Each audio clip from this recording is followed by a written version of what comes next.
Hello, Jeet. Hello, Bob. How you doing? Not bad. Trying to figure out what I should do when your country invades me, because I'm up here in Canada. I can give you Uh, guidance. I can give you guidance on that. For and yeah, for a yeah. fee, I could probably give you shelter. But Well, historically, Canada's actually done pretty well in terms of American invasions. I guess the big question is, should we have our army prepare, or should we go the Baptist route and have a wide dispersion of arms for guerrilla insurgency? oh, gee, that's a tough one. Um, I think I would just wait. I would lure us in and then do the Yeah, okay. insurgency thing. I think, Yeah. yeah, that would be the most devastating. Let me introduce you quickly. I'm Robert Wright, publisher of the Nonzero newsletter. This is a Nonzero podcast. You are Jeet Heer, national correspondent at The Nation. Before that, you were staff writer at New Republic. So you have been at both of America's, I guess, most venerable Yeah. left of center. Both of them are more than a century old. The Nation's even older than the New Republic. The nation goes back to 1865. It was founded That's by old. abolitionists to give direction for the U.S. as it was freeing the slaves. Mm-hmm. So at the end of one war, the New Republic was started at the beginning of another one, 1914, by Walter Lippmann and some other people. Yeah, and that's actually his interesting historical difference, which I think plays out in the history of the two magazines, because the New Republic was very much founded by people enthused by the progressive opportunities of Woodrow Wilson, but who rapidly became enthusiasts for the project of American global hegemony and spreading liberalism in that way. Not all of them. I think Randolph Bourne had objections, but people like Walter Lippmann were war enthusiasts, and that did not end well for liberalism. No, it didn't. And one reason I'm happy to have you on the podcast, it's been a while since you've been here, is you are very interested in the history of ideas, Mhm. um, including kind of cultural history, but also the history of political ideas, foreign policy ideas. Mm. And that is kind of relevant to how, to my asking you to be on the podcast. We had an exchange on Twitter Mhm. the other day that gave me a kind of epiphany. So it's about the question, which we're going to talk about, of whether there is a kind of method behind the madness of Trump's foreign Mhm. policy. I think a lot of people don't see a very coherent project there, and a lot of people see less of one than they had expected in a way. Um, but you said something on Twitter that made me rethink that a little. So I want to get into all that. Of Mhm. course, as far as today's context for Trump's foreign policy, Israel bombed Gaza and killed more than 400 people, apparently, and I guess is kind of renewing the war. And Trump seems okay with that. So that's one aspect of his foreign policy. Perhaps not. Perhaps not unrelatedly. There's certainly some kind of connection. Trump bombed Yemen a few days ago, and that is actually what led to the exchange. I want to say what the exchange was here, Mm. and then without telling people what exactly my epiphany was, let you Mhm. kind of elaborate on what you said on Sure. Twitter. So the occasion for this was Edward Wong, actually a past guest on this podcast and also a correspondent for the New York Times, had tweeted some imagery of the bombing of Yemen, which was in response to Houthi threats to renew attacks on shipping in the area. He tweeted, "Isolationist is the wrong word to describe Trump's foreign policy." I quote tweeted him. I said, "Yeah, we need a label for Trump's foreign policy ideology, something like mindlessly belligerent in a different way than the Blob's way, except shorter than that." Then Van Jackson, podcaster and foreign policy observer, weighed in and said it's imperialist. And then you said the thing that gave me the epiphany.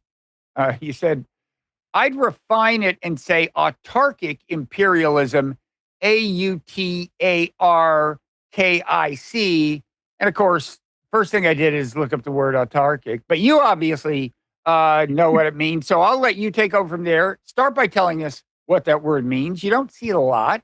No, And then no. proceed to explain what you meant by that. Sure. I mean, the reason you don't see it a lot is I think almost everybody in the modern world has a mental space that's sort of informed by small L liberalism, classical liberalism, which is the idea of sort of like free trade. And there's an older economic system, sort of like mercantilism, which had the idea of that a nation does not get wealthy by trade, it actually like gets money wealthy by hoarding its own wealth, having more wealth. And one of the interesting things about mercantilism was that it was also tied to imperialism. That is to say, if you cannot grow through trade with other countries, the next logical option is conquest. And I think it's important to remember. I mean, this precedes what we consider sort of modern economics.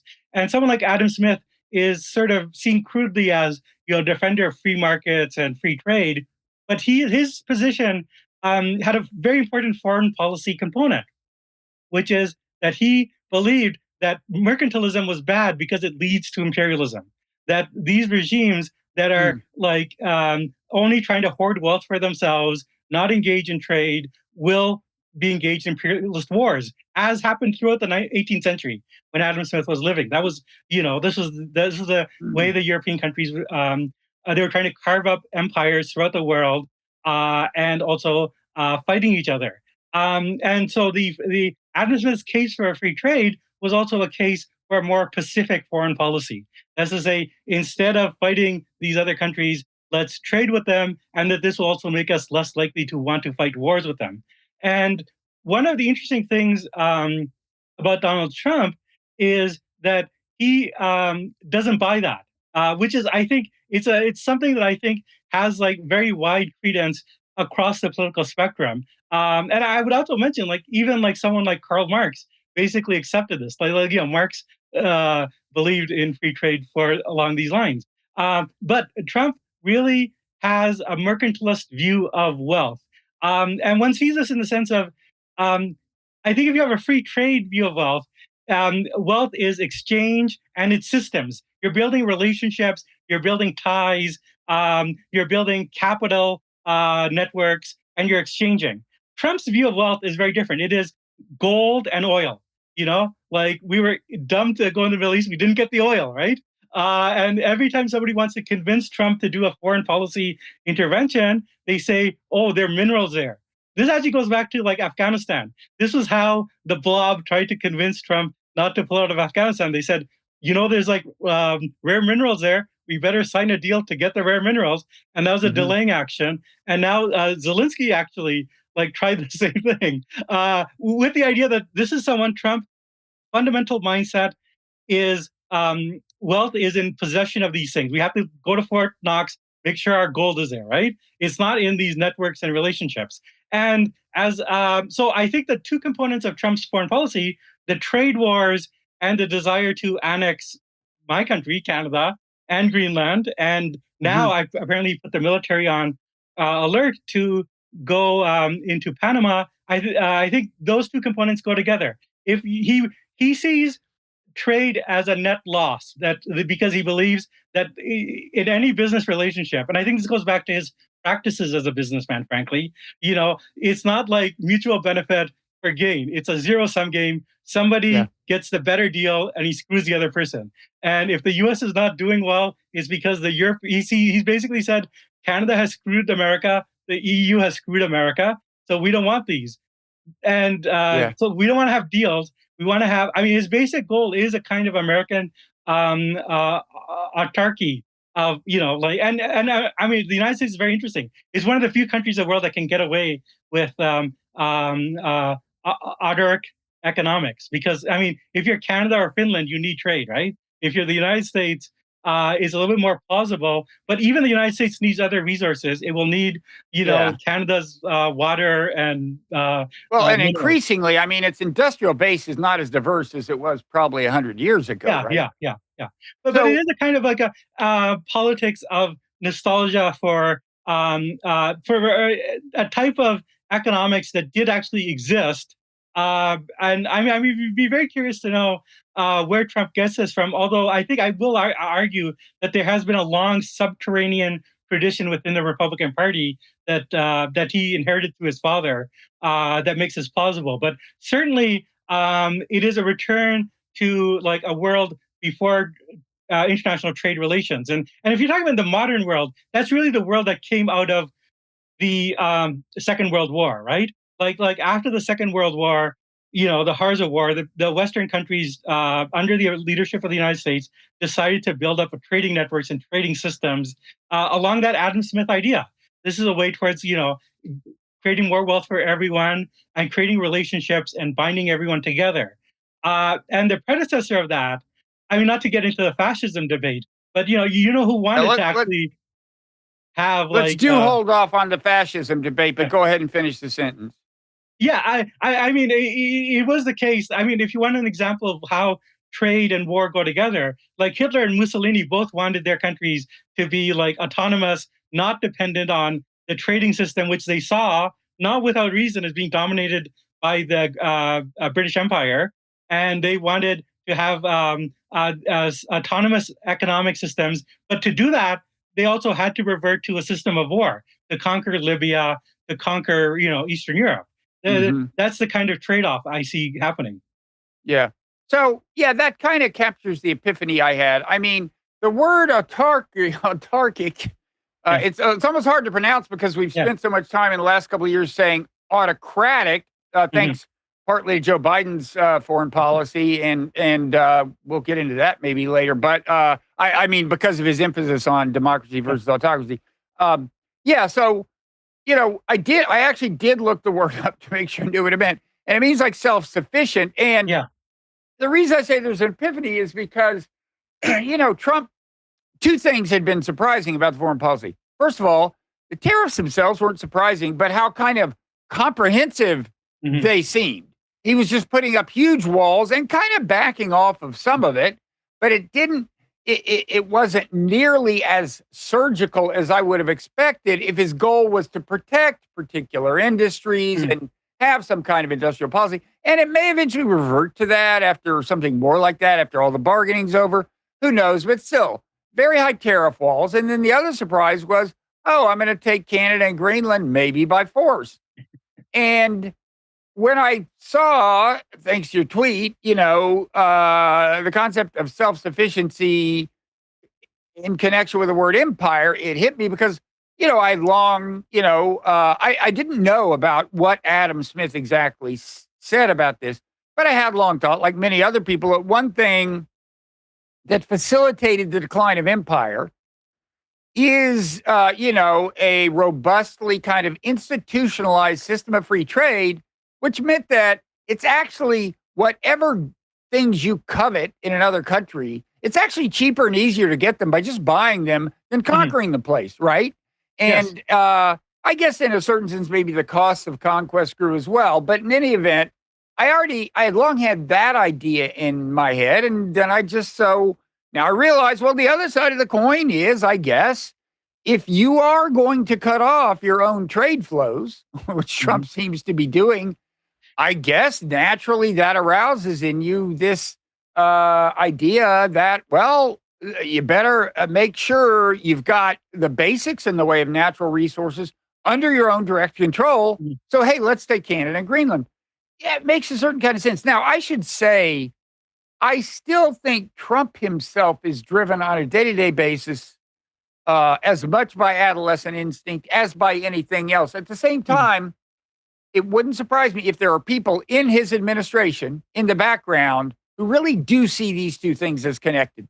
Very high tariff walls and the possibly coercive acquisition of certain territory that would help you be economically self-sufficient. I want to say quickly on the tariffs. I heard something like a month ago that I just filed for future reference that it's looking more plausible. And this was from Sam Hammond. Do you know Samuel Hammond? He's like a libertarian.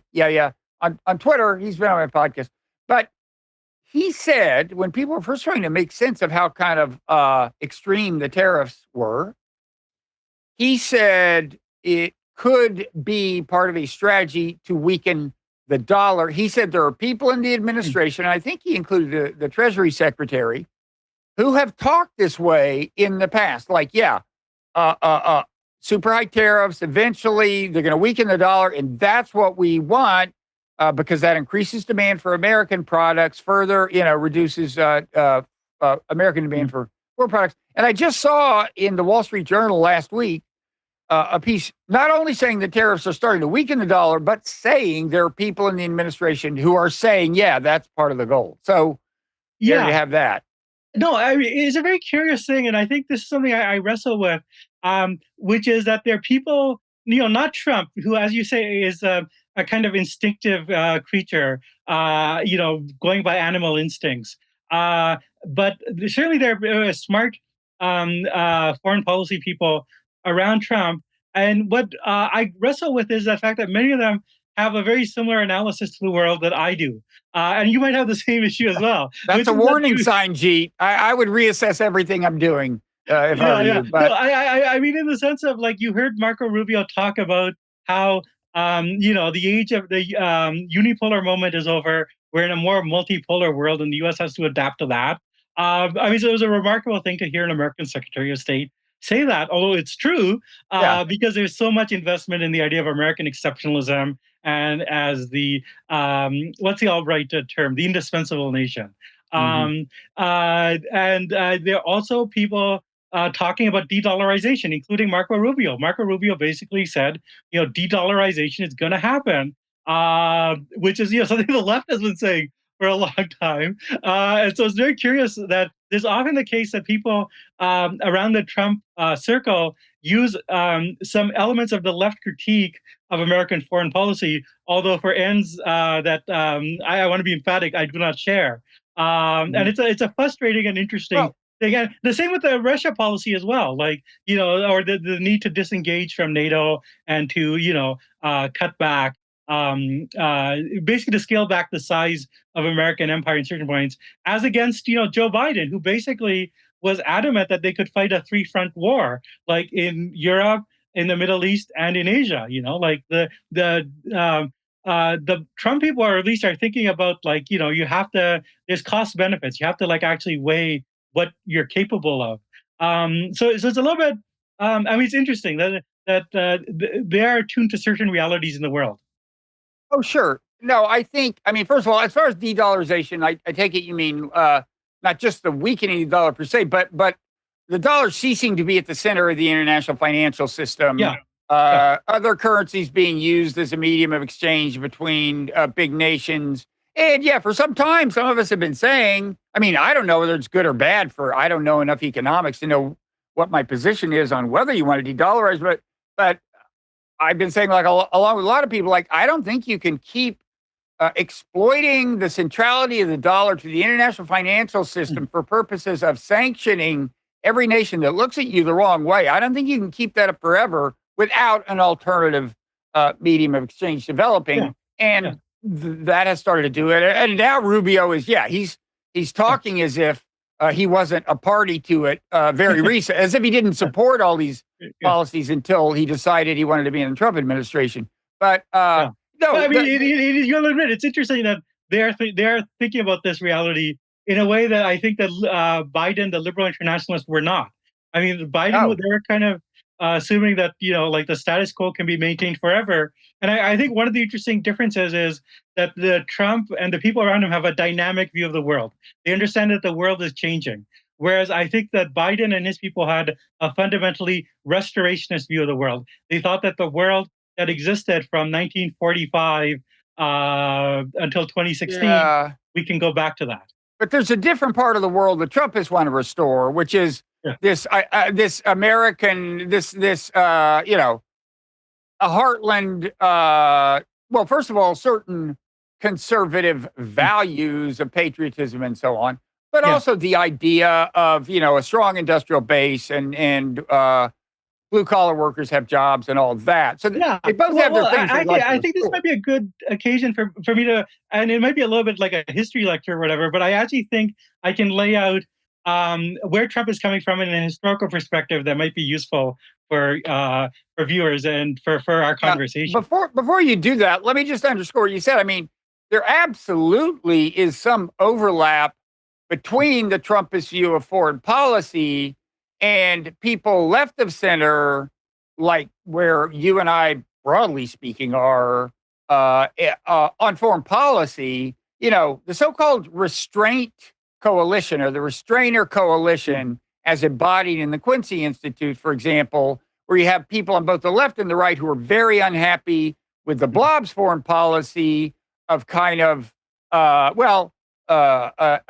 kind of belligerence driven by American exceptionalism, we would say, and featuring a lot of democracy promotion that has a way of blurring into regime change and so on. So yeah, there is that, and now it's interesting to watch what happens to that coalition as some of the conservatives continue to support Trump, even though I would say it's already clear his foreign policy is not what I think they had in mind. But we'll get to that later.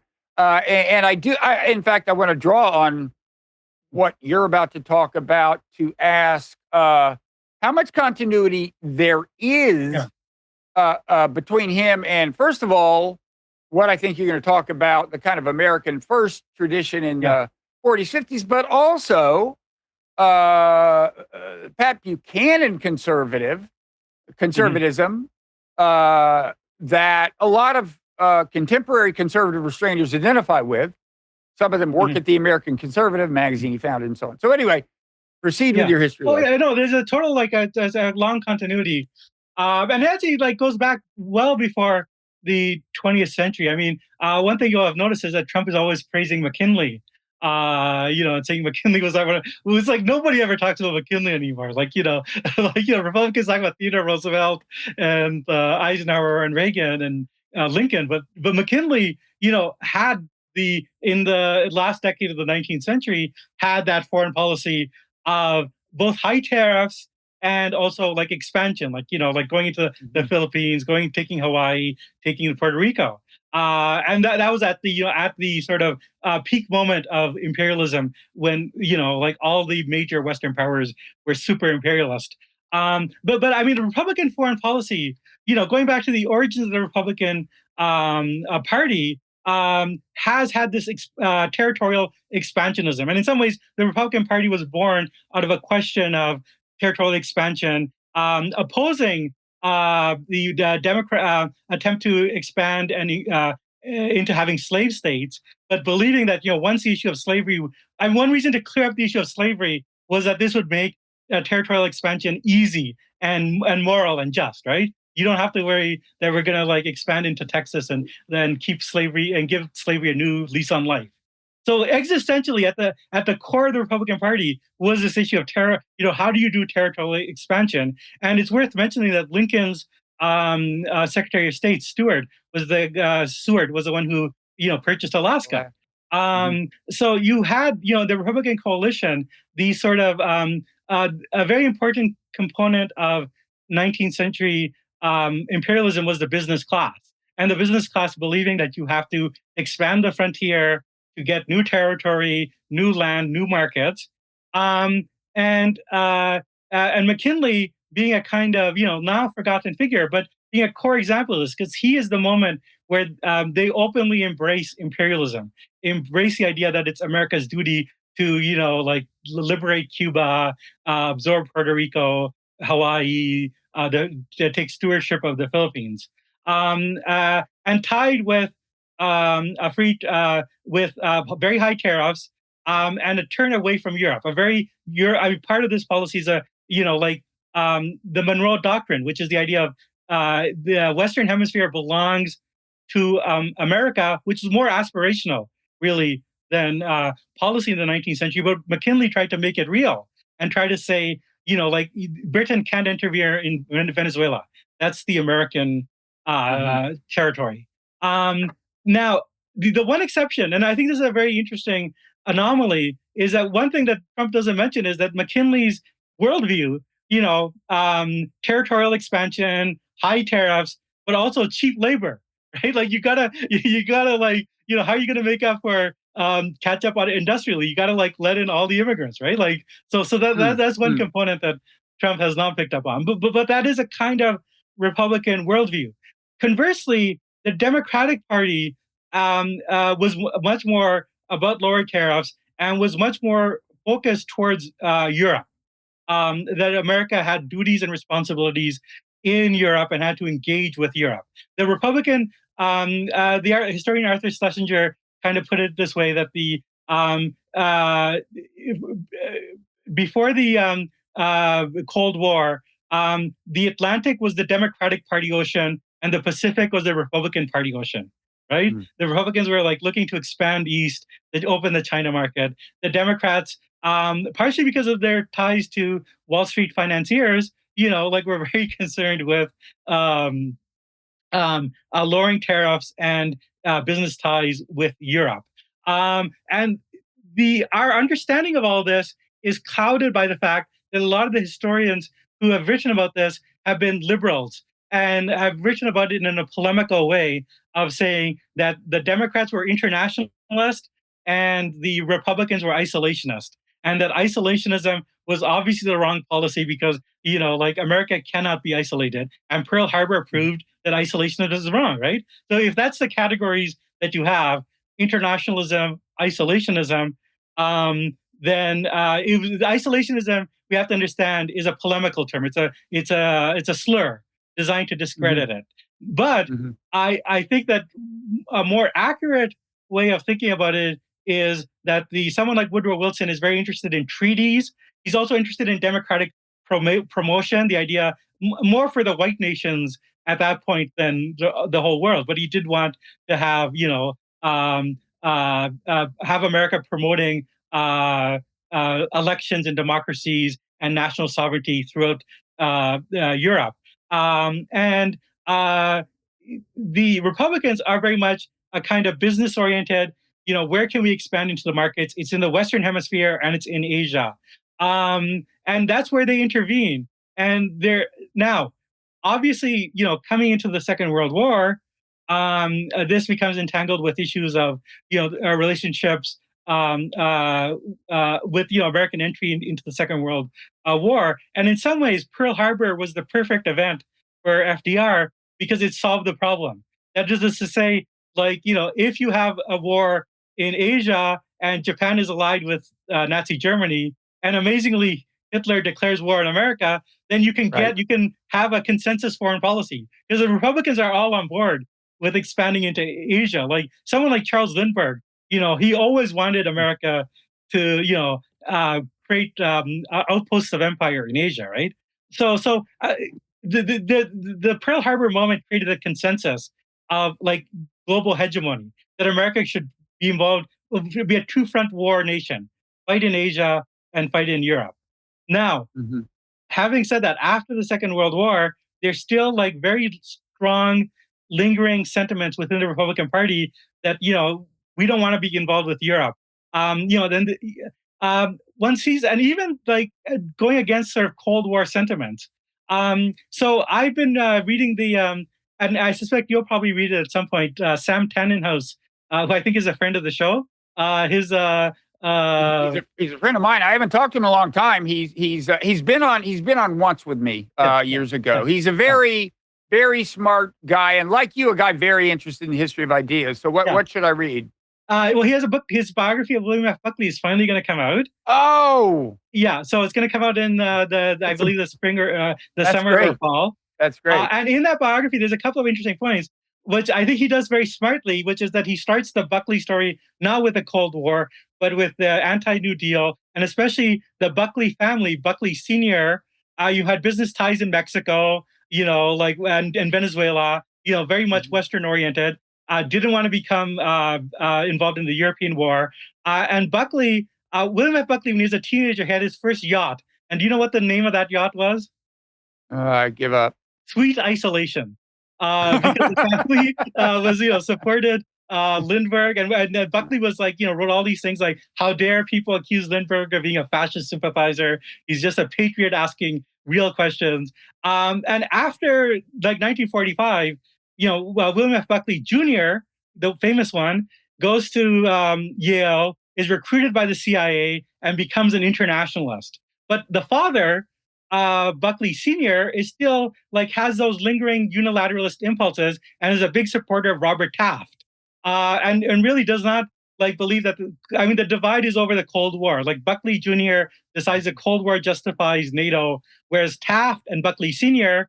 Are against it. So Robert Taft is So like we should say for people who may not know, Robert Taft, senator in the 50s from Ohio, yeah. often called an isolationist. As you say, that's a slur, but he represented a part of the Republican Party that was still robust in the 50s and kind of ceased to be so for a while. No. So Robert Taft basically, and it's interesting because he's not an isolationist. He actually, wanted strong intervention in Asia, including the Korean War. But he's a what was his position on tariff? What was it? What was it, the so-called isolationists of the 50s position on tariffs? Oh, they were still strongly pro-tariff. I mean, the anti-tariff, the Free Trade Party were the Democrats, especially the people who are setting up things like the World Trade Organization, and promoting the EU and stuff like that are the Democrats, right? The Republicans are still very skeptical of tariffs, and he's like a lot of it is like based on geography. That Taft represents Ohio, the industrial Midwest. The people, and Robert Taft is like a major figure in the Republican Party. Almost gets the nomination a few times, including in 1952, and he has a very prescient critique of NATO, and he's actually, I would actually say, like one of the great American foreign policy thinkers, because he recognizes that a commitment to NATO means you're locked into the Cold War and that you're going to undercut like the United Nations and all other forms of diplomacy. And like the stuff that he was saying. And that's fascinating. So he was a UN booster, or he was at least fine with it being a robust institution. And they call him an isolationist? Come on. Yeah. No. I mean, he believed in diplomacy. Like he believed in, and he basically thought that things like NATO were a way of avoiding diplomacy. That, and so in 1952, famous, there's this sort of, the U.S. is caught up in the Korean War. There's a lot of like anger at the democratic foreign policy, and including among people on the left, like someone like I.F. Stone or William W.E.B. Du Bois, like very left-wing figures. Like in 1952, they're thinking about voting for the Republican Party because they really associate the Democrats with Cold War militarism and endless war, right? So in 1952, the Republicans go with Eisenhower, who is the sort of preferred candidate of the establishment and who basically, unlike Taft, accepts NATO. Even he puts in provisos. He basically says that if we're still in NATO after 8 years, it's going to be seen as a failure. We just have to do this provisionally, right? What did he say about 80? Yeah, exactly. But so there's this crucial change in the early 50s where a lot of these, where Cold War internationalism or Cold War globalism really takes over the conservative movement. And the people like William F. Buckley Sr., who had been, unilateralist critics of NATO, people like Robert Taft, people like the economist Murray Rothbard, they were isolated within the Republican Party. And the new wave were people like William F. Buckley Jr., who at National Review, I mean, they were like super hawks. Like they were arguing for preemptive war against Russia. They were saying like, we have a nuclear advantage. We should just use it now and, clear the deck, right? Because of, communism was seen as the enemy, that was a very easy thing for conservatives to oppose.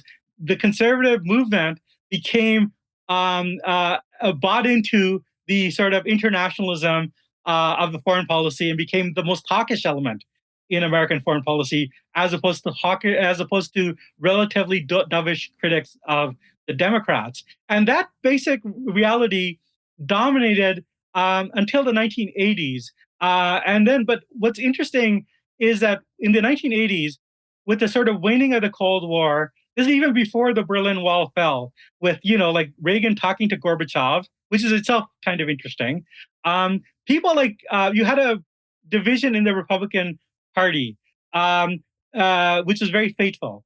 On the one hand, you had, the people I think your viewers will know about, the neocons. These are, former Cold War liberals, former supporters of Harry Truman and JFK, who became Republicans to support the Cold War. And they are they want to maintain the Republican Party as like, the party of American global hegemony and the party of promoting democracy.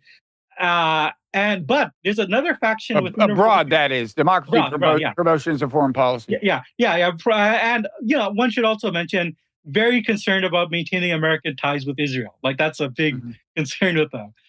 This group. But within the Republican Party, you had people like Murray Rothbard, who's still around, but Pat Buchanan, I think, is the most famous one, who basically starts saying like, well, guys, we signed on to the Cold War to fight communism, and now Russia is turning out to be a paper tiger, and it's falling apart. Like, why do we still need to have this like global foreign policy? Why do we still need to have NATO? And so this group are called the sort of paleo-conservatives, and they're associated around Pat Buchanan in the 1990s with sort of Chronicles magazine, later with the American Conservative magazine, and they basically come up with like let's try to return to Robert Taft. Let's try to return to a more restrained American foreign policy. And there's all sorts of, ethnic ties with it. A lot of these are like sort of, old school Protestants and Catholics. And they basically see some of them, I wouldn't say all of them, but some of them have a sort of anti-Semitic critique of the neocons. They basically think the neocons are these Jews who are going to take America into wars. But I want to set that aside for like a minute and just say that, like for the neocons, dominated in the 80s and the 90s. And they were the ones who, it was William Kristol, who's the advisor to Dan Quayle, right? And it was like Paul Wolfowitz, who's the advisor to Dick Cheney. They dominated, and George H.W. Bush Sr. was able to defeat Pat Buchanan in 92. But all this really came to a head with the Iraq War, because the paleocons were critics of the Iraq War, saying again, like, this has nothing to do with us. It doesn't advance American interest. The neocons, there's a historical debate about how important they were. But I think that, like they were certainly the chief ideologues of the Iraq War. And they were the ones who were like really out there, people like Charles Krauthammer and William Kristol were out there selling the Iraq War to the American people. And, like once the Iraq War went bad, this discredited the old establishment. This discredited, the Bush family, discredited Cheney, and it opened up the path for someone like Trump. And one way I've often described Trump as a kind of idiot savant who reinvented paleocon politics without ever having read any of them. I think he probably read Pat Buchanan's columns, and he saw Pat Buchanan on TV because Buchanan was on, CNN all the time. On the McLaughlin Report. Yeah. So he was my moment of glory associated with him was on the McLaughlin Report, complimenting a piece I had written in the New Republic before the Persian Gulf War, which I didn't out and out oppose. It was, by the way, a legal war in terms of international law because it had UN Security Council sanction. But I expressed caution, and at that point I was just warning about downside, which there was less of in an immediate sense than I had actually anticipated. Anyway, that was the one time I was mentioned on the McLaughlin. It was called the McLaughlin Group. That was the show. Yeah. But Pat Buchanan. So basically, the paleocons, the Buchananites, in the 1980s, 1990s, had a multi-pronged critique of the neoconservative consensus. And their thing was the neocons want global hegemony and internationalism. We say, return to American unilateralism. America doesn't need the empire. It should go by itself, right? The second part was the neocons want free trade. But we think that like all these trade things are destroying good American jobs. And remember, Pat Buchanan was like, he had real success, like being in a place like New Hampshire and saying like, like Bush's NAFTA and these other things are like hurting American workers, right? So no to free trade, return to tariffs and protectionism. And the third prong was the neocons believe in open immigration. They want to flood America with all these immigrants, which is good for big business, but is actually also hurting American workers. So the paleocon perspective was unilateral foreign policy, reject internationalism, protectionism, and immigration restriction. Now, I don't know how Trump came to these politics, except that I think he saw the success of Buchanan and he saw the success of Ross Perot, who hit on some of these themes in the 1990s. Trump watched a lot of TV. He absorbed this. And in 2016, what is Trump's break with the Republican politics except, unilateral foreign policy, America first, immigration restriction, and protectionism? Mm-hmm. So No. the Trump is the return of the repressed. It is this long-held tradition. Now, having said all that, I think the other aspect of Trump's success is the fact that we've only the internationalists, right? The people who won in 1952, the people who defeated Robert Taft. Now, one could argue, I think that they were kind of wrong about the Cold War. Like, I don't think America needed to have such an extensive engagement in the Cold War as these people thought. But whatever, they're history's winners, right? they got their way in the Cold War. And they had a liberal component and a conservative component, Democratic component, Republican component, and it was committed to these ideals. You mean the pro-Cold War coalition did? Yeah, the pro-Cold War coalition, right? Yeah, it very much was. I mean, you had mentioned earlier that the Democrats became the more dovish party kind of in the 60s. Yeah, that's true.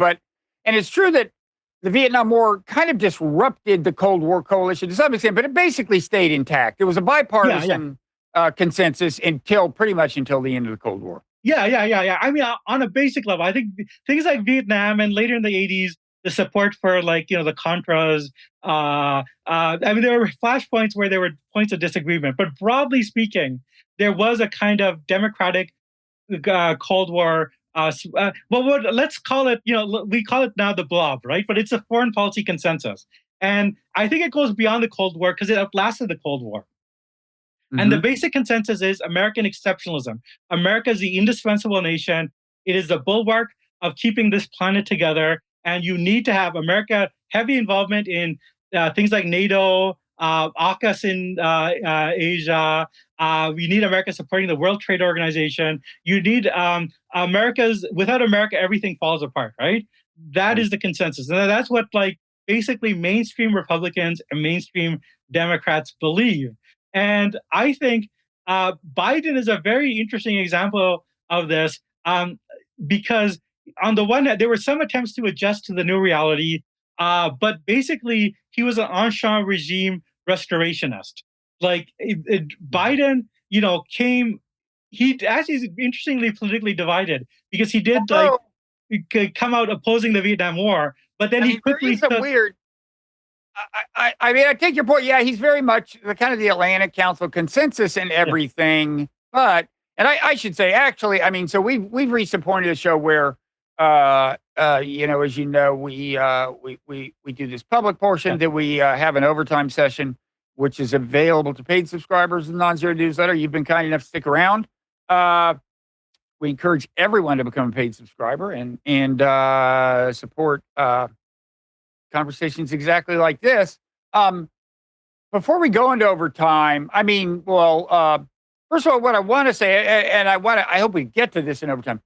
It's true that he was a restorationist. It's also weird. I mean, I know what you mean. But he sustained certain Trump innovations. Yes.